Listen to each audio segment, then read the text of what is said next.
Russia has built these useless towers of despair all across its countryside in an attempt to protect itself from Ukrainian long-range drones. But why are these drones so important?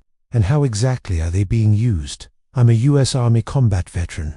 It's September 2023. This is your daily Ukraine update. Let's get into it. Okay, first, let's talk about why these drone strikes are so important. As we've talked about a lot recently, Russia's ground forces in Ukraine aren't doing that well. In fact, even now as I speak, Ukrainian forces are pushing south near Robotyne and north near Klishivka, with some limited success, although neither place has fallen yet. And so Russia is finding it increasingly difficult to make territorial gains. And when you can't take territory, you need to rely on precision fires to attrit the enemy and to disrupt logistics. Command and control, which is where long-range drone strikes come into play.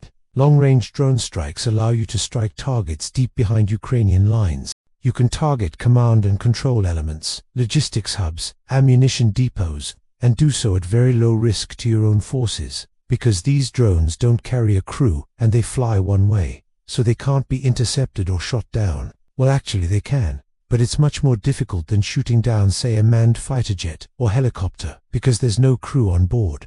There's no parachute to look out for. It's just a missile flying straight towards its target.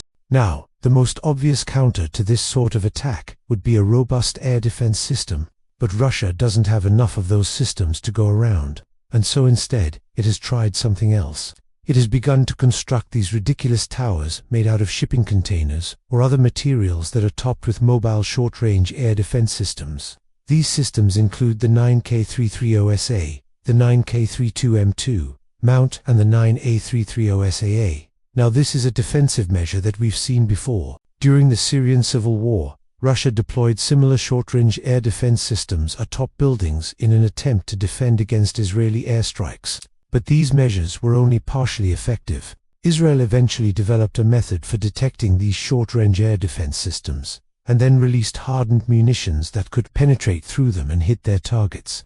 And so now that Russia has taken a similar step, they're going to face the same problem. This is not a comprehensive air defense system that can stop a large number of drones. These are just makeshift structures designed to maybe shoot down one or two drones and provide a false sense of security. So what we're seeing right now in these areas where these towers have been constructed is a kind of panic move by Russian forces in response to repeated attacks on their drone infrastructure.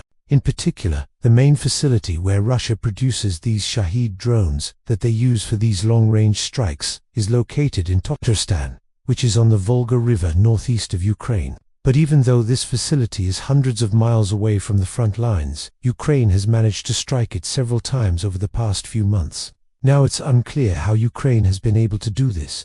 The distance is so great that HIMARS strikes probably couldn't reach this facility. And it doesn't appear that Ukraine is using these long-range drones to strike this facility. In fact, these long-range drones that Russia uses to strike Ukraine are actually made by Iran.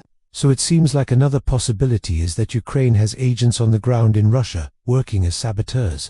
For example, there was a partisan group called Atesh, which claimed responsibility for a number of attacks against Russian military infrastructure, including rail lines, ammunition depots, and yes, even the Shahed drone production plant in Yemen. Now the leader of this group, a man by the name of Ramil, spoke to Meduza and said that the group had been planning attacks against the drone plant for some time because they realized that if they could disrupt production, then Ukraine would not receive as many drones to defend against Russian attacks.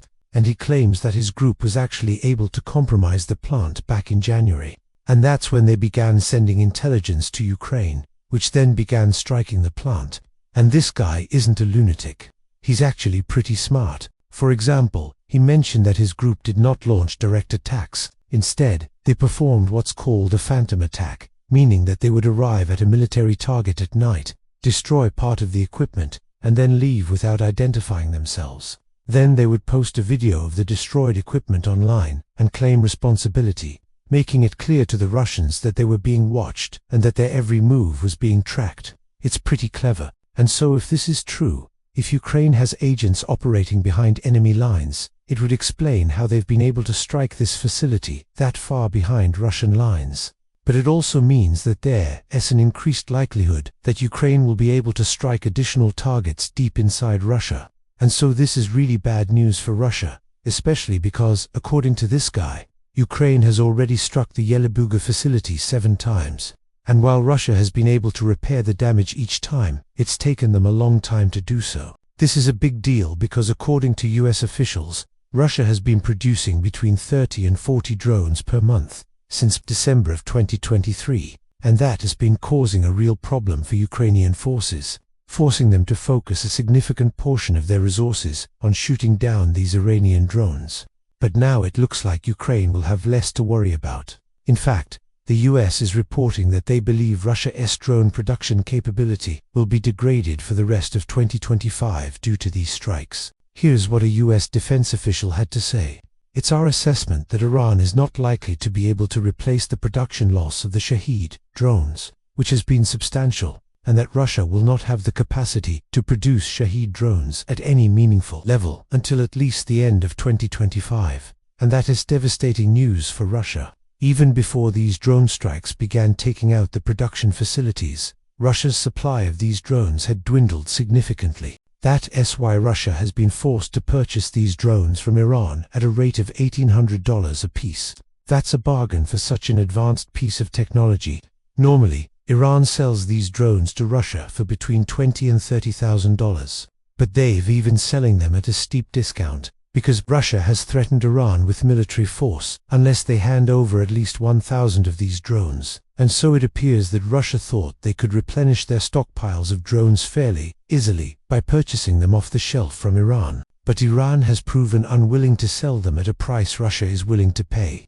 And now it looks like Russia's drone stockpile is about to become even more depleted, which is terrible timing because Ukraine is preparing to launch its long-awaited counteroffensive. What I find particularly ironic about these drone strikes is that Russia thought they were going to be able to use them to achieve a decisive victory on the battlefield. They thought they could overwhelm Ukrainian air defenses and decimate Ukrainian logistics, ammunition, depots, command and control centers, all with zero risk to their own aircraft. But ironically, it's those very drones that are now being used to decimate Russian logistics, ammunition, depots, and command and control centers. And it wouldn't surprise me if in the coming weeks, we do see Ukraine begin to target these useless towers of despair and destroy them with HIMARS or Storm Shadows or whatever weapons they were using to conduct these drone strikes. I want to thank everybody who likes, comments, and shares these videos. You guys are directly impacting these videos, helping to reach and educate more people than I could ever do on my own. And I couldn't do this without you. So thank you so much. And as always, thank you for your support. I'll see you in the next one.